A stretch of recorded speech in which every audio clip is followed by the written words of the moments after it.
In 1957, Gibson manufactured the first prototype of the Flying V guitar, together with the Explorer and the modern models.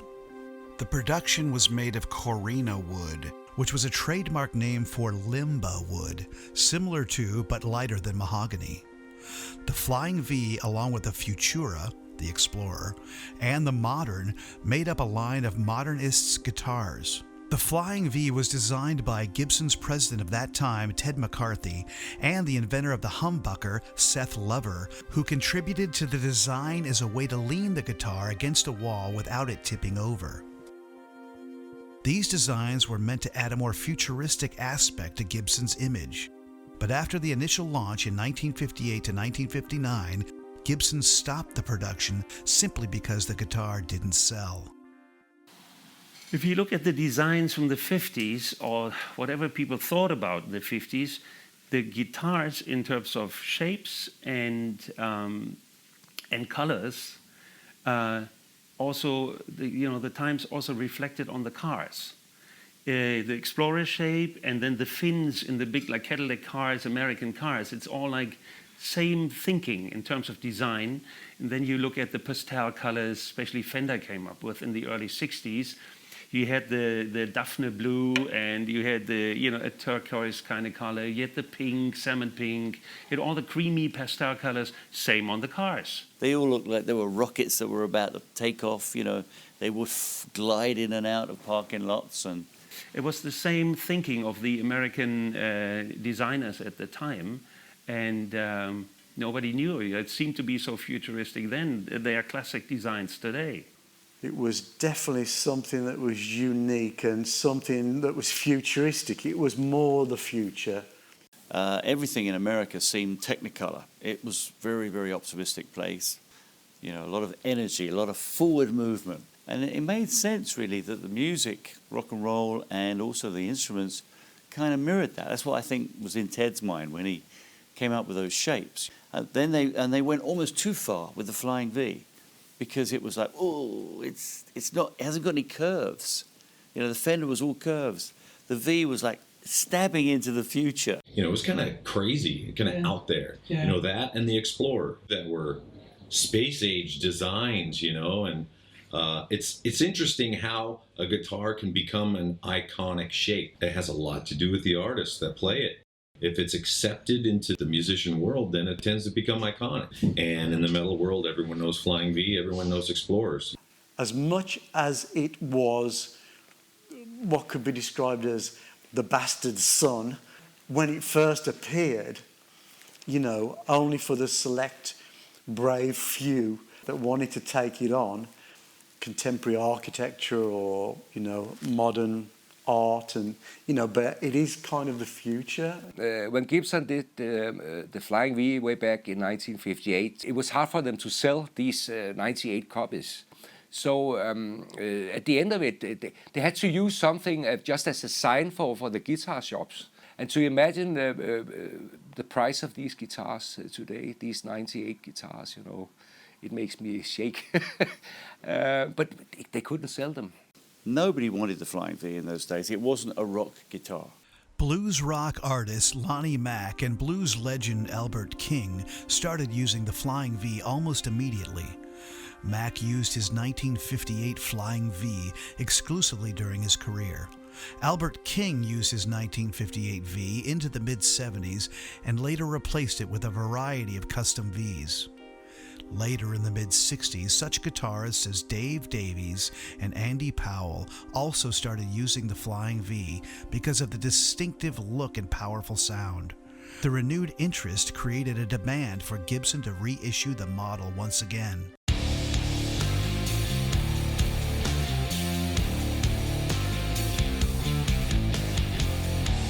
I was never looking for the V. The V was coming to me. It's all based on circumstances, and in fact, what I loved was Les Paul. I loved to play Les Paul.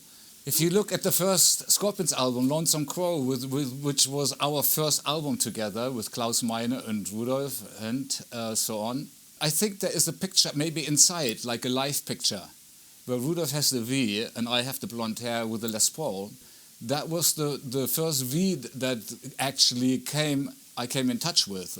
And so a couple of times, based on circumstances, once I locked my guitar, my Les Paul, in a locker. I was auditioning for a band called Frampi, Inga Rumpf. There was a very famous band in Germany at the time. And then a second time, we played actually in Saarstedt, I remember, I think, that I broke a string and a lead break was coming up and Rudolf had to give me his guitar. So based on circumstances with that guitar that was matching really well with the sound that I had in my vision, both times I plugged it into my amp. It sounded something very close to what I wanted.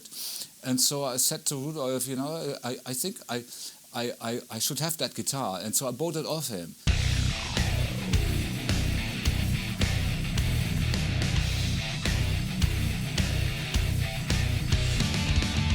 Just the fact that they were different. You know, back in those days, everybody played a Strat or a Les Paul, and those were pretty much the only guitars available. And to me, a Flying V looked different, and it just looked cool. I liked it from the very beginning because it was so different. It was really like almost like futuristic looking, and yeah. So I was immediately attracted to the shape and the design of it.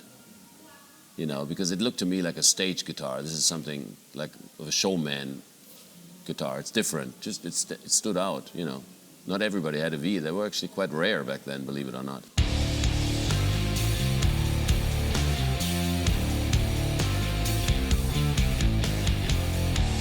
I remember getting my first V in '93, and it was a Gibson Flying V, white, and yeah, I was very excited to play that shape. But I didn't know how to play it. Like I'd pick one up, like if I saw one in a shop or something, I'd play it like this. And then he said, you can't sit down.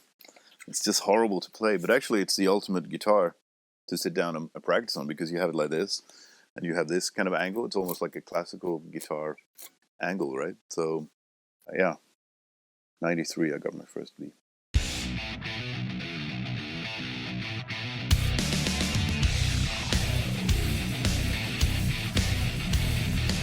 When I was first starting out, all the cool players had Flying Vs, you know. That was just something I dreamed of having, a Flying V one day, and I bought, you know, the second guitar, or the third guitar actually that I ever owned was a Flying V. Not white, but I made it white, and it wasn't a Gibson either, so I got a little Gibson thing, put it on there. Yeah, the second V I had, the second guitar, the backup I had, was even more of a copy. It was so thin, super thin, and only had one pickup. It was black. But the Flying V shape, it just fit well. You could sit down and play it easily, you know, put it right here between your legs and jam. And standing up, you know, sometimes a little unbalanced. It just looked like it was moving. It looked like, you know, it's going somewhere.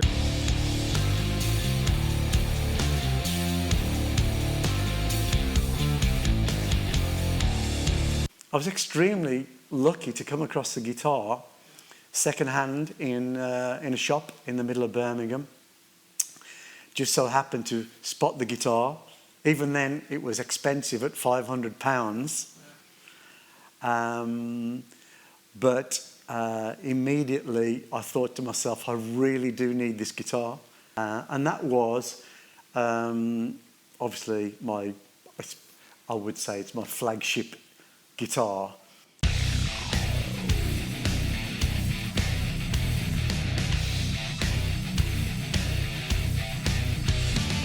I was living in London and we were looking for new amplifiers, and at that time Cliff Cooper, the owner, started this store, and in the course of trying out these orange amplifiers, which I was very impressed with, on the wall was a Gibson Flying V. Actually there were two. Picked this thing up and it was brand new, but it actually was 4 or 5 years old already, but it was just straight out of the packing case. The thing sounded great even before I plugged it into the amplifier. And I bought it right there and then. It's 300 quid. And then it became a love affair, and I bonded with the guitar. In 1967, Gibson reissued the guitar in mahogany and updated the design with a bigger pickguard and replaced the original bridge, which had the strings inserted through the back. Some models were also shipped with a short Vibrola Maestro tremolo. The design of the V places the pickups near the center of the mass of the entire guitar, which enhances the sustain. This 1967 model is now the standard for the Flying V.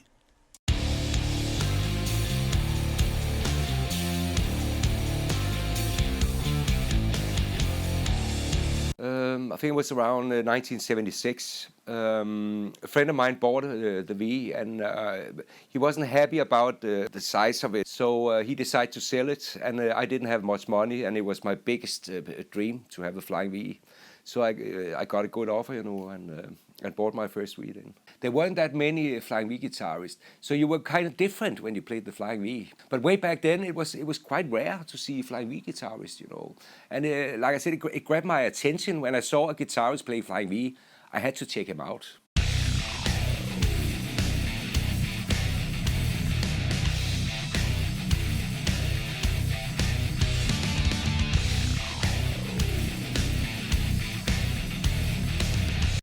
I switched over to a Flying V from the BC Rich Bitch because the guitar, the Rich Bitch just didn't play good, and looked beautiful. It was really amazing, but it didn't play good. Broke strings all the time, and I was just taking off in my career at the time. I didn't have the time to tolerate this shit. So I remember the final straw. We were in a place called the Boathouse in Norfolk, Virginia. First song, and I had changed all my strings that day on that guitar. And first song broke 2 strings. And that's it. I'm done with you. And I got rid of the BC Rich and went to Jackson. And I told him, I said, I want one of your King V's, but I want 24 frets. No one's had a 24 fret Flying V prior to me. So I like getting way up there. Second octave, getting around there, that area when you're soloing. And can you make one? So they had to reconfigure their neck to make the specs so that it was for 24 fret. Somebody offered me a lot of money for it, and I just was like, what's money? This is history. This is a guitar that did rest in peace, for God's sakes, man. We're not going to be parting out this guitar.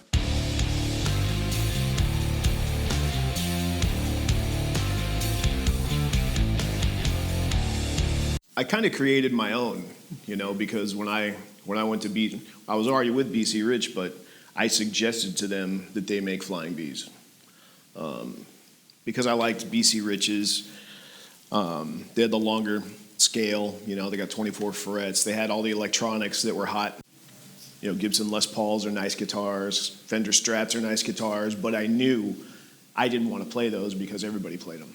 Even though, looking back, you think Michael Schenker, you think KK Downing, and that's all the Gibson Flying V, which started all that stuff. But then the different companies started making them, and they started making them more pointy, like I always felt they should be. I went to the owner, Bernie Rico, and I said, why don't you guys make a Flying V? Because I'll play it.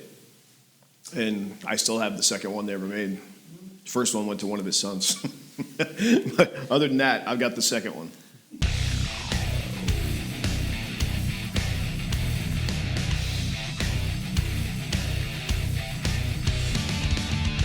So I went all the way to London.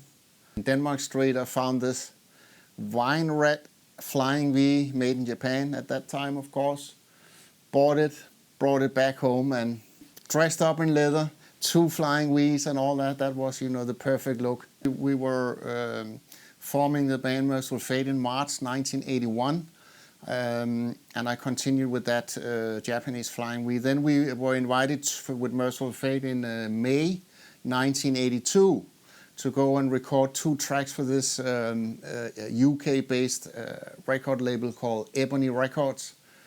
Ended up in London as the first stop, went to a guitar shop. I instantly fell in love with a Flying V that was blue, and it had a merged Gibson Explorer fretboard and head. So I said, wow, damn, looks good, you know, I like that, you know, tilted head. And I took that guitar into the van, drove up to Hull in mid-UK, and did all the recordings for Black Funeral and Walking Back to Hell. That was the 2 songs we recorded, Dangerous Meeting later. The strings were, you know, a centimeter or, you know, over the fretboard, so I really had a, you know, struggle to execute the songs, but I just wanted to record with that guitar.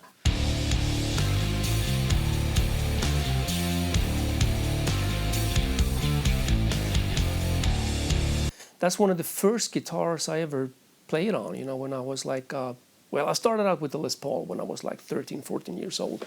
But when I was, you know, 14, something like that, you know, I started with the Flying V. It's a very unique guitar that simply sticks out, you know. And then, of course, a little later, you know, when I listened to and saw Michael Schenker, that was just a very big influence on me. And I know that a lot of other guitarists in the area where I'm from, in Gothenburg, they also played the Flying Vs, especially white Flying Vs.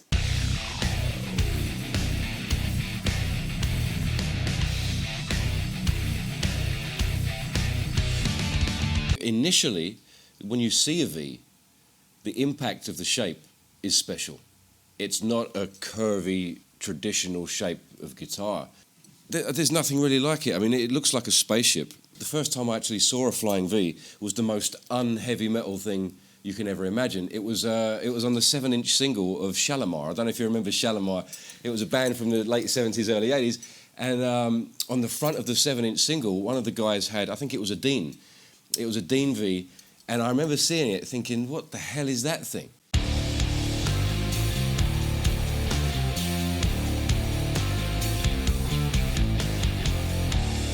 This is the one that I did the first Sabbath record with, and this is the one that I got when I was 15. It's a 1979 Gibson.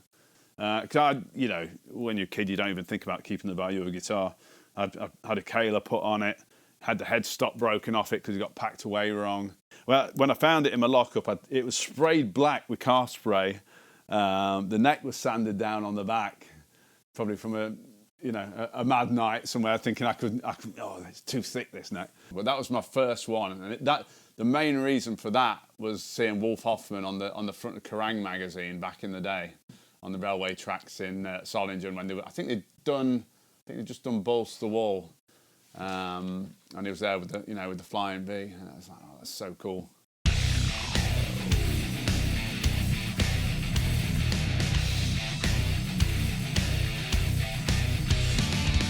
And at first I thought it's a bit strange because, of course, it sits a bit. You don't know whether to put it there or there.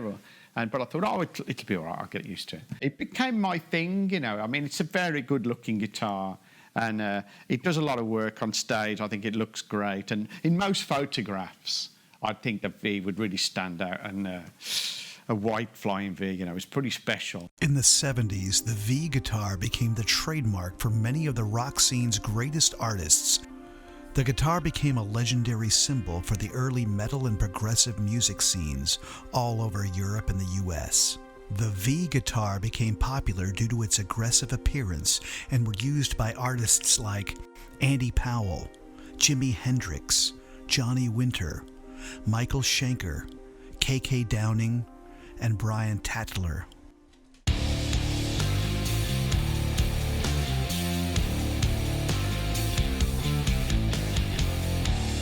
The end of the 70s, I designed the Gibson V black and white, and then that started becoming my trademark. And I had a black and a white, and you know, and I wonder which one shall I play today? They both sounded good, you know. And in the end, I just said, you know, I'm just gonna paint the guitar black and white, you know. I mean, this was the way how it came about, but I think there's more than meets the eye. Also indicated the second chapter of my life, the black and white V, you know. Well, they asked me, what finish would you like? What's some of the things you've never seen on a guitar, or what's the widest thing you can think of? I said, you know, I really would like it to look like a World War II bomber, you know, like those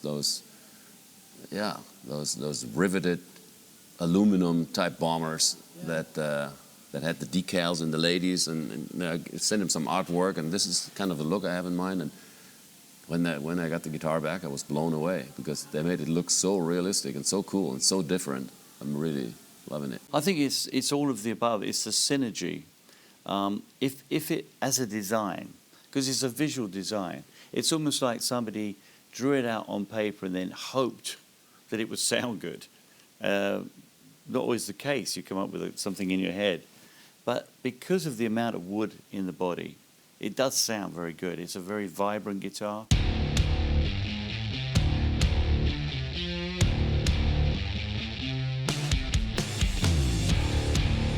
It's one of my newer ones. It's a matte black with the tribal as gloss.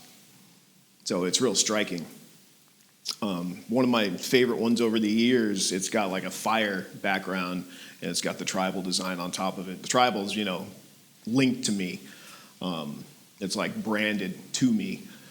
So I just try to think of different ways, you know, to do backgrounds, different ways to present the tribal. You know, I just try to keep them thinking. You know, there's like 2 or 3 main styles, and I try to think of whatever ways I can make paint jobs on them. Like when I first got them, it was like a black background with silver tribal, and then it evolved into like a marble background with whatever color tribal I could think of that looked good on it. And then we went to fire background, which is one of my favorites, and then the newest one, like I said, is a matte black background. Well, color doesn't mean anything. Doesn't mean anything at all. Stuff like fret, inlay, binding, all that kind of stuff, it's aesthetic. It looks. You can't hear how it looks, right? So you want to get a guitar that plays great and sounds great. And then if you can accomplish those 2 things, then if it looks good, that's just icing on the cake. So what we try and do is make sure that the guitar is the same, whether it's an import or it's an American model. Everything's measured with a micrometer.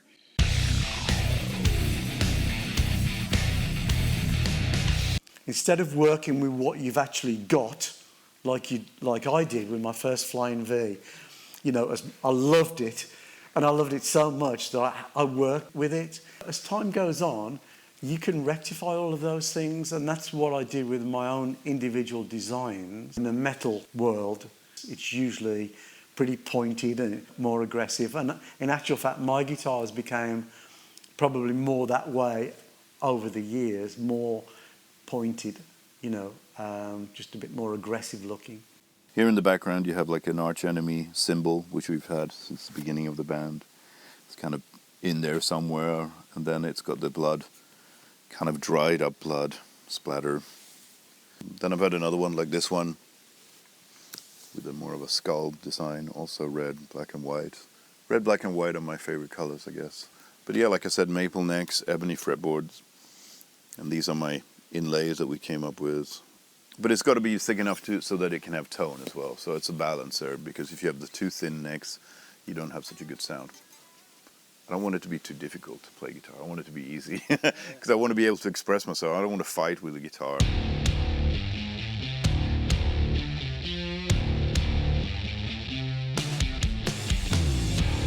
When I got approached by Dean himself in Chicago, he asked me, try this guitar, and I played it, and I went like, this is what I want. We put together quite a few designs, and that was always based on either they had an idea and then asked me what I think, so we would always be teamwork thing. But then, of course, I had another idea for a hollow body guitar, and I asked him to build me that. Then I had another one for a black and red guitar. I had a vision of a chrome guitar, and I asked Elliot if he can make that reality. And also the other one that got stolen, the color guitar, kaleidoscope guitar, was one of my favorites. One of the Strangers in the Night guitars with all the faces on it, and then one of the Yin and Yang. They built me a couple of guitars straight away, because I think we just put the Yin and Yang on the market. I needed one because, you know, I was promoting that guitar. In the 80s and 90s, the V guitar was crafted by new companies such as ESP, Dean, BC Rich, Jackson, Ibanez, Framus, and many more. This was appealing to the heavy metal scene, and the V guitar was reborn once again and used by artists like James Hetfield, Kerry King, Michael Denner, Hank Sherman, Michael Amott, Dave Mustaine, and Wolf Hoffman. Bands like Judas Priest, Slayer, The Scorpions, Megadeth, Accept, Diamond Head, Metallica, and Merciful Fate, among many others, became the flag bearers for the Flying V. Yes, I mean, over the years, the original PAFs had a very low output. Like I have a 58 and a 59 Les Paul, they have something like 7.5, 7.8K. Those can have up to 15 or even 22 today. They're hot wired. When they were invented or like published, nobody really needed that. You know, it was like, humbucking only because, you know, the name says it already. It cuts out the humming. But back then, maybe in the TV studio, you know, some bad wiring, and then the guitar started to hum. But nobody really had a high gain in his amp then. That came later. And only like if you have a single coil and a high gain amp, then you're in trouble. And you need something that, you know, bucks the hum. That's why we have a humbucker. There were days in the early 80s, everybody changed pickups, just to change pickups. Because a few pickup companies were like DiMarzio and Seymour Duncan and all those, Mighty Might, they're coming up, and people took the Gibson pickups out and put those replacement parts in. I did the same. After a while, I threw them all out because it fit well with the original pickup. So, but those were the experimental days in the early 80s. In the beginning, when I played the Flying V, it was Japanese, cheap Flying Vs, you know. So sometimes I put in a DiMarzio pickup, for instance, to give it a bit more beef. But nowadays, when I play the regular Gibson Flying V, I prefer to play with the original pickups to be closer to the sound that my heroes had, like Leslie West, Johnny Winter, Michael Schenker, Andy Powell, Wishbone Ash. Their sound, it's nice to be able to sound-wise get closer and then give it my own signature as a player, you know. But like the basic sound of the guitar, keep it close to the old heroes, you know. That's important for me.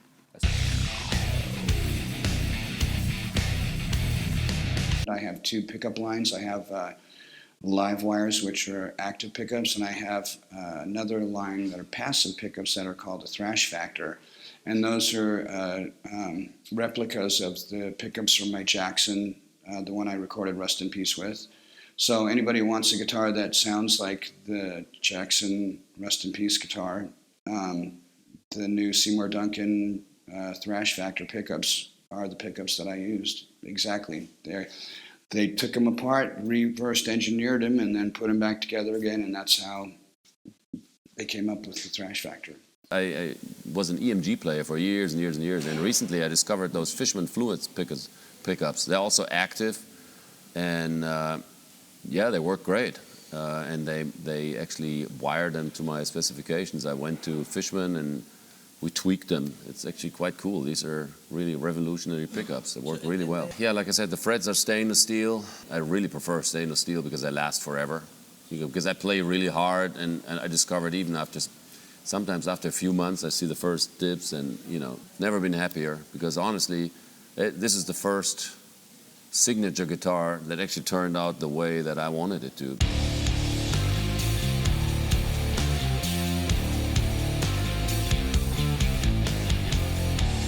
Year 2009, I was offered by a US guitar company in Colorado called 1032 Guitars to have a custom-made Flying V, and say, yeah, sure, I'm onto it, you know, and we exchanged ideas forth and back and the design and all that. So the interesting thing for me was that now I had a chance to go back to the blue Flying V I bought in London in May 1982. With the Explore head and merged with the Flying V body. and we have an Ibanez ZR whammy system. Normally I don't use that too much, but for recordings I have always done, you know, early Merciful Fate. I did a lot of Stratocaster, you know, whammies there. This one is locked, so it stays better in tune. Other interesting thing that, you know, I wanted more than 22 frets, you know, so we extended it all the way up to 27. So that's 27 frets here. The neck profile is more like an Ibanez type of flatter one. And on the back we have compartments for the whammy handle. Everything is made from magnets, so you don't have to have a screwdriver, you just lift it up. So this is like how it looks on the back, and now I'm getting a new one built on these ideas here. This has extra jumbo fret. Yeah, like again, precision is better, especially with the flat neck profile. That makes all the, if you really play fast, you get that little 10% more accuracy than maybe a Strat, but you know, so it's a, you know, I can choose between different styles and stuff. This is a JB Seymour Duncan, and it's really good for pure heavy metal, and I can detune it all the way down to B, which I've done quite a lot, different band combinations. Well, they're just basically very high output, I guess, but they're also very natural sounding. They're passive pickups. Just maybe because like all the guys that I like don't use active pickups, so that's why I like real tube amps, like older Marshalls and stuff like that. But I mean, we nailed it pretty quickly. I gave them a pickup that I really liked, that I had in an old guitar that I really enjoyed, and they based it on that, and then after a few tweaks it was there. So. Yeah, I still use a whammy, and exclusively it's the vibrola. Yeah, which is just basically a bent piece of spring steel, and you know, it pulls the strings back or forward. I'm not using extreme dive bombing or anything technique. It's really more of a vibrato. Yeah, I've been with ESP a few years now, actually. This is one that they built for me, mahogany body. It's got a piece of maple running all the way through it, so it's, you can see it's got mahogany wings on it. Ebony fretboard, titanium Floyd on it. I've just put the Fishman Fluence pickups in because I'm doing some work with those guys at the moment, and I'm really impressed with these. It's got the rechargeable battery on the back, which is the backpack there. So I'm not bothering with the, you know, the usual 9-volt in there, just USB into that, which is great. Locking tuners on it, glow-in-the-dark markers because I'm blind as a bat on stage. That helps.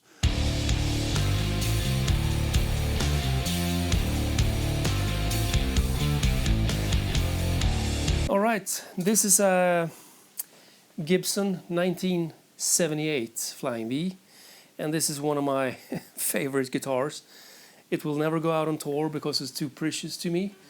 And the funny thing with this one is that most of my musician friends, guitarists, actually own this guitar. And there was a guy over in Gothenburg who bought this back in 1978 when it was brand new. And then he sold it to another friend of mine who sold it to another friend of mine. So I've been following this guitar for quite a while, actually. And it got, you know, kind of worn out because, you know, they changed pickups, they did something to it, you know, and I think the headstock's been broken a few times, actually, you know. So the last guy who had it before me, he called me one day because I told him a long time ago that if you ever sell this guitar, please let me know. It doesn't matter the shape or the condition, you know. And after a few years, he called me. Well, you know, I'm thinking of selling that guitar, you know, so are you interested in buying it? And I got it real cheap, you know, so I couldn't say no.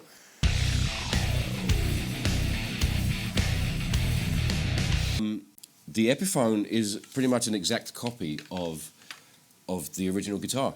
It's got the bound body, neck, headstock, the pearl block inlays on an ebony fretboard, the Floyd Rose, the EMGs. It's got one volume knob.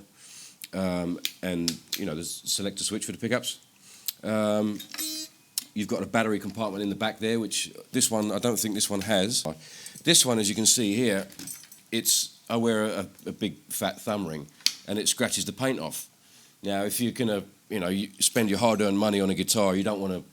Well, some people do. Some people get the relics these days, but you know, you might not want a neck that looks like it's been used. So we wanted to recreate the feel of a neck that had some paint off it, and the master builder suggested a satin neck. It's a pretty simple machine, but it's a beast, you know. It's mainly because I've used the Floyd more often throughout the years. It was just something that I was used to, I liked the feel of, and it was the first choice when putting together a guitar with a locking trem on it, really. And obviously, you know, with the legacy of Priest and KK Downing, there's a lot of tremolo arm use or whammy bar use, whatever you want to call it. You know, and it works really well, and that's why it became a Floyd and not anything else, really.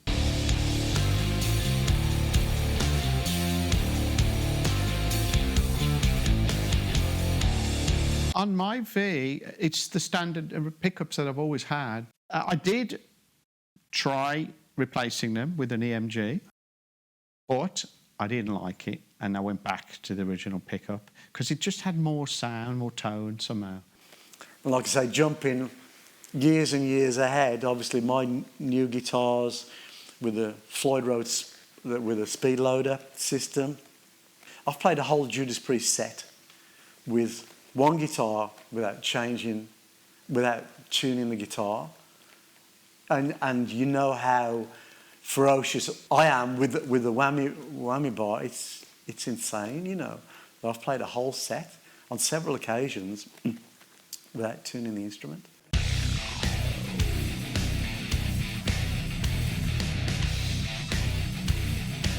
Basically, and to me, a standard V was always like a plank.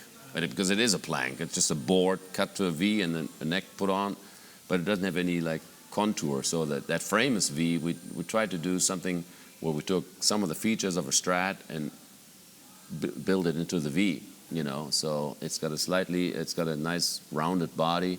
It has a tremolo system, which is very important. It has a long scale of the Fender Strat. So a lot of features of a Strat are in that V. It just looks from a distance, it looks just like a great V, but the closer you come, the more Strat features you will discover. So to me, it's the best of both worlds. Been using the Edwards Vs, which is, like I say, it's part of the ESP brand, the one that I got from Japan on eBay actually. But I wanted one with the Evertune on because these things, started using them and they're so good. They're so good, you know, for live. You can really hit the guitar hard. You know, that E string doesn't go sharp. It's like a stabilizer for your tuning, really. I really like the neck profile on this as well. It just sort of fits my hand really well. You know, when you find a guitar that just works for you. So this has been sort of the main one I've been using live the past year or so. Again, I've put the Fishman's in this. Got the Alnico in the bridge actually rather than ceramic because it's just got a bit more of that, the old, you know, T500 squelch to it.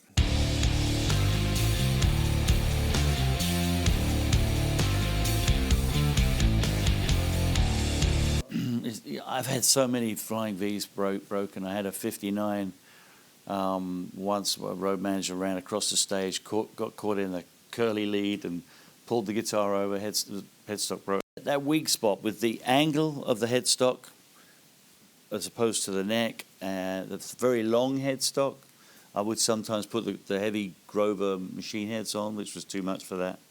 And, you know, the 60s Vs are very thin.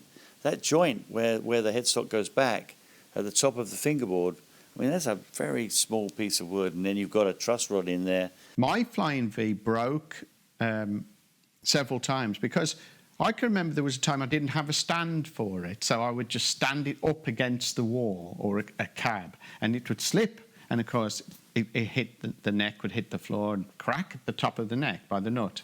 So I had to have it repaired a few times. So why did this legendary guitar become a trademark for so many of the music scene's greatest artists today? What is the story behind it? Just why would a futuristic guitar that was ahead of its time, produced back in 1958, that was withdrawn after a couple of years, suddenly become one of the most popular and iconic rock guitars in the world today? When you play the Flying V, you've got to own it. You know, you got to look right with that guitar. You got to have the right attitude to play it. to put that thing on, you've got to have balls to play something that looks as ridiculous as that, really. You know, so you've got to go with it. It's all or nothing. He's absolutely right. You've got to back it up somehow, yeah, which is a great thing. It's a rock star guitar, I would say, for the posing rock star. But it's a beautiful instrument. It's well laid out, it's well balanced, and it sounds great. I know it. I've been surrounded by flying Vs. They sound great. You're not sat at the back with a flying V. You're making a statement with it.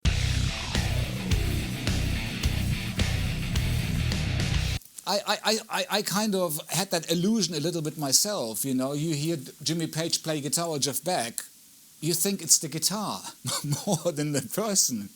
Oh, if I get that instrument, I'm going to be playing. No, you're not. You know, but you can accomplish that because you hear it from that person playing it with that guitar. So if, for instance, the Flying V would have been played by 50 wannabes in the last 40 years, the Flying V would have been a wannabe guitar, not a respected guitar. The guitar becomes who is playing it. What's, you know, the person behind the guitar makes it the guitar. Jimi Hendrix played it, Johnny Winter played it, Andy Powell played it, Leslie West played it. They're all great guitarists, so they created respect for that guitar, you know, and I did too. There's no better feeling for me than having a really fat, crunchy guitar sound behind me. And it's speaking for me, through me. That is probably the biggest inspiration of all things. Yeah. A great guitar sound. I could write 20 riffs if I have a great guitar sound like that. And I'm not boasting whatsoever. That's what does it. It's not me. I'm just a messenger. Things come through that don't normally. Or on stage, you're in front of all these people, and yes, there's a part of me that wants everyone to like me. I'm a people pleaser. I also acknowledge that the music makes us do things that are different on the stage. It's like when you're in the Olympics. You don't know what it's like until you get there. You practice, practice, practice. Then when you get there, you've got such adrenaline and such energy from everyone and everything around you, and it's flowing through you. It's a wonderful feeling. The driving force is it's got to have emotion.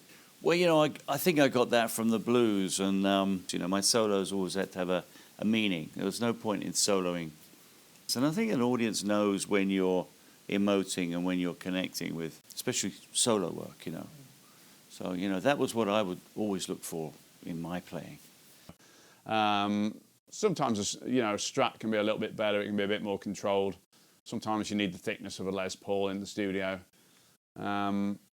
I mean, ask Wolf about Balls to the Wall. What guitar he used for that? So a lot of people always thought like Balls to the Wall was played with that V that I had for years, but it wasn't, you know, it was a Strat.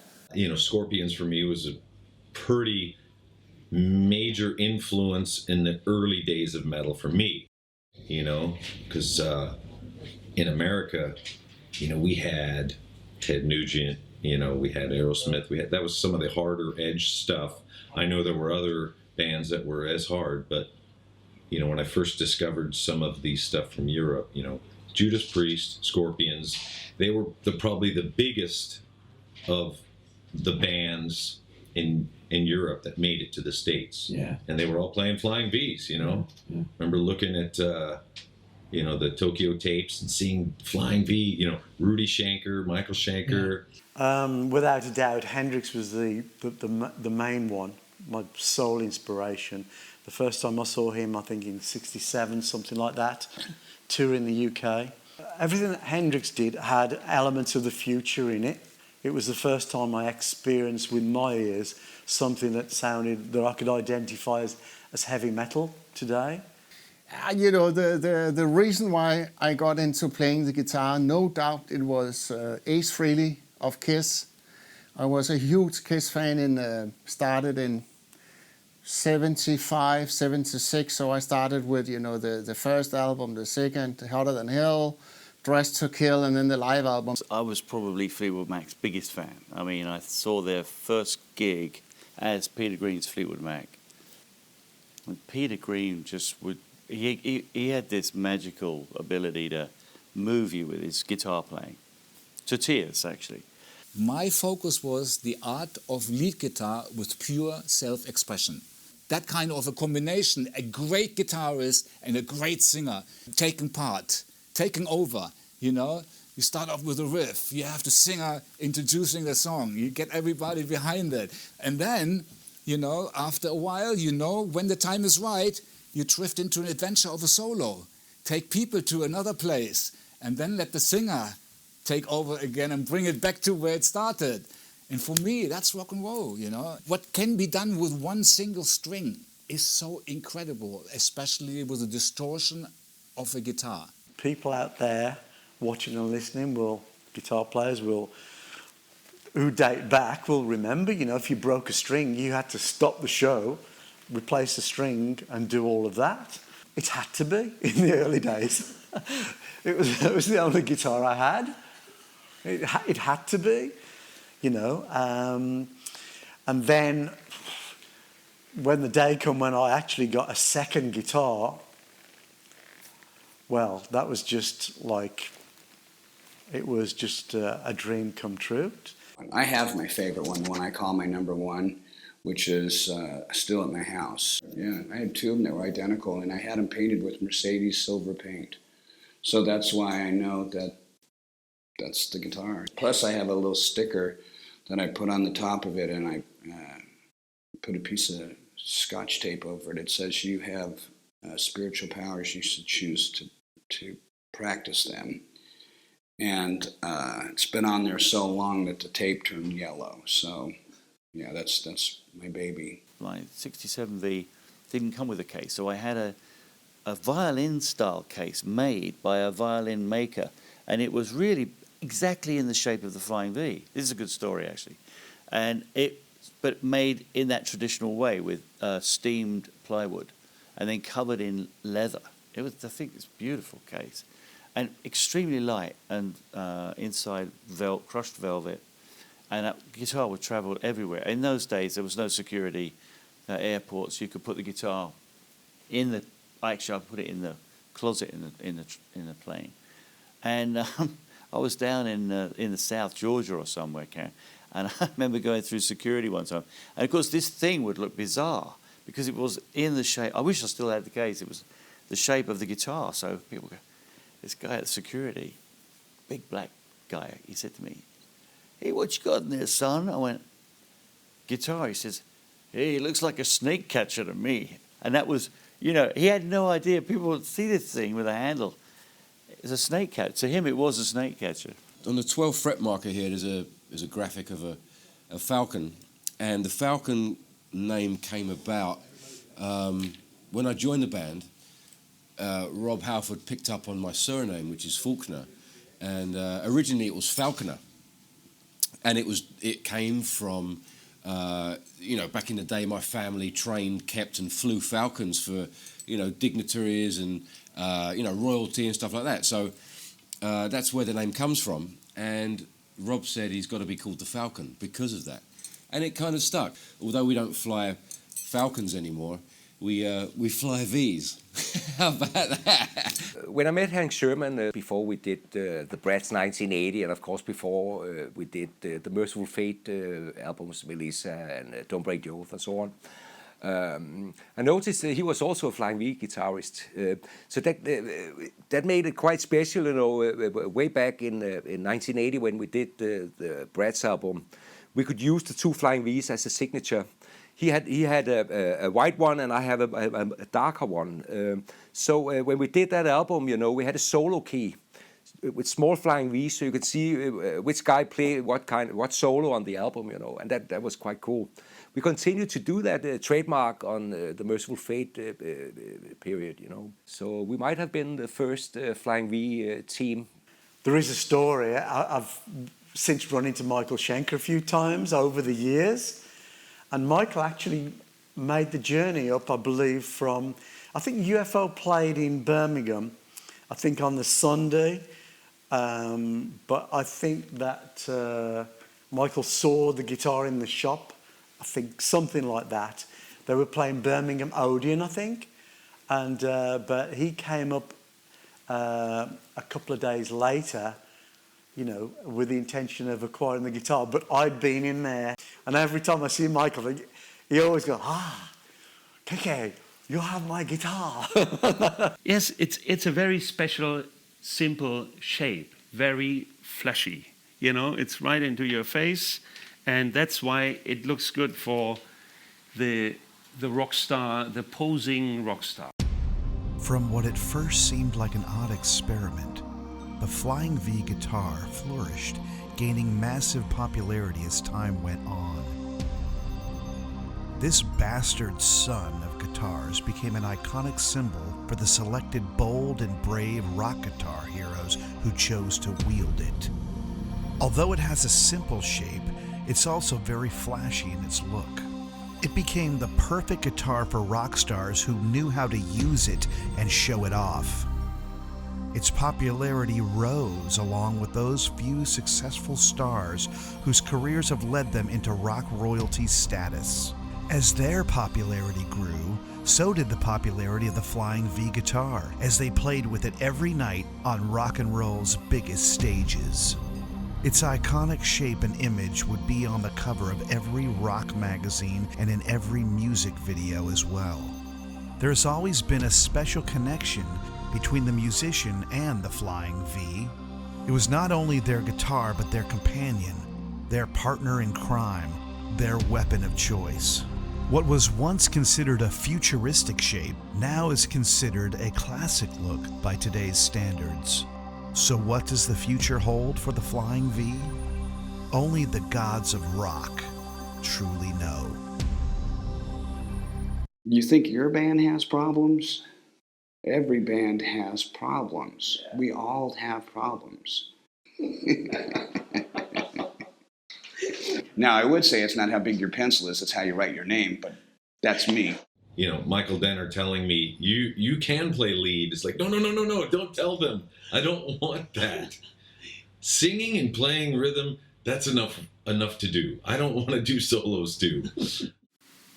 It's a very fleshy looking guitar. I mean, it had the nickname Flying Arrow. Would you open the window, please? You know, you shoot it up to the moon, you throw it around, it flies very well. Short distance, though. But I like the neck to be maple. It's a harder wood. That's that didn't sound right. It looks like it's going to take off into the stratosphere. Man, I'm going to go say hello to Slash and meet Slash, you know? Be cool.